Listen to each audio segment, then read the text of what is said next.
The Baltics have been rattled by repeated drone incursions in recent weeks, the latest being an incursion into Lithuania on Wednesday. For more on this story, I'm joined on set by our EU correspondent, Angela Skujins. Good morning, Angela. First of all, bring us up to speed on what exactly happened in Lithuania yesterday. Good morning, Madad. So to put it bluntly, the Baltics are on high alert tenterhooks regarding, as you rightly pointed out, what exactly happened. So at 10 a.m, civilians received a text message telling them that they should seek shelter immediately with their families.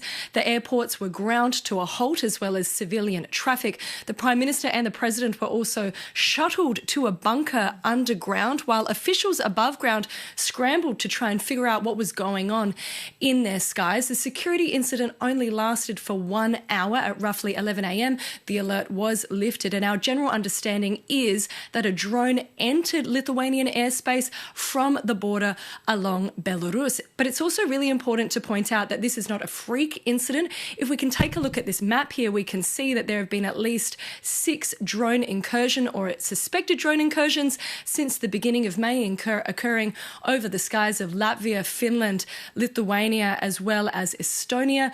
We believe that most of these drones are Ukrainian in origin, however, have been pushed into European airspace via Moscow GPS jamming. And given all this, Angela, what happens next and what's been the reaction from Lithuania?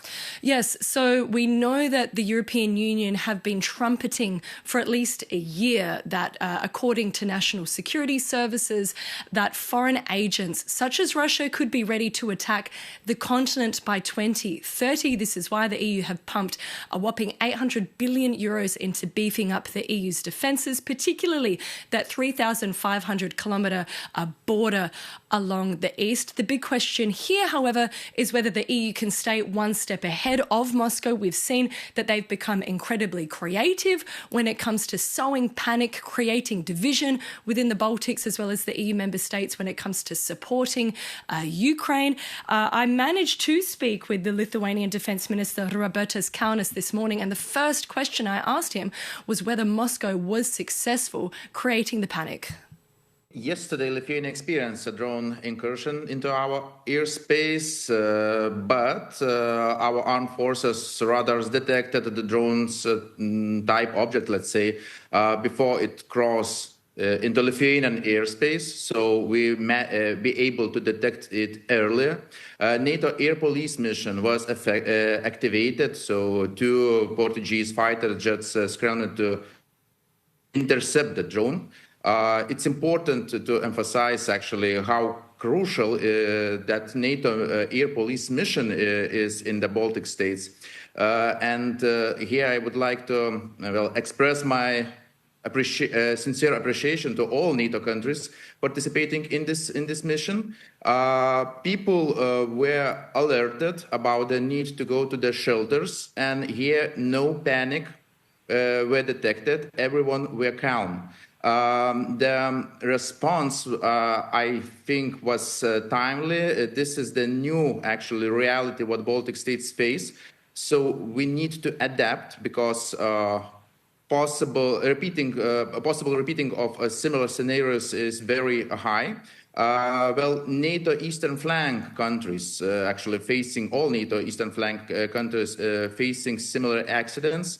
And NATO airspace has been violated multiple times in recent days. So we managed to react on time, correctly, but we need to increase and enhance our airspace defense. Minister, you mentioned there that there was no panic. However, the Lithuanians that I've spoken to sound quite emotional, recounting the stories of yesterday. How are you going to reassure them that Lithuania is safe? Lithuania is a member of NATO alliance. We have a strong commitment from our allies that we are not alone, and NATO air police mission is here. Additionally, we're investing a lot in our air defense capabilities. New radars are coming. Part of them are already in Lithuania. Interceptor drones, air defense experts from Ukraine arriving to Lithuania to help us enhance our air defense capabilities. But Minister, you mentioned all of this technology to repel Russian drones. They're cheap. We know this, but how confident are you that Lithuania can repel real Russian aggression when and if it comes, we're talking about tanks rolling across the border? Our investments to our national defense needs is 5.38% of GDP. So it's highest volume among all NATO countries. So we are doing our homeworks.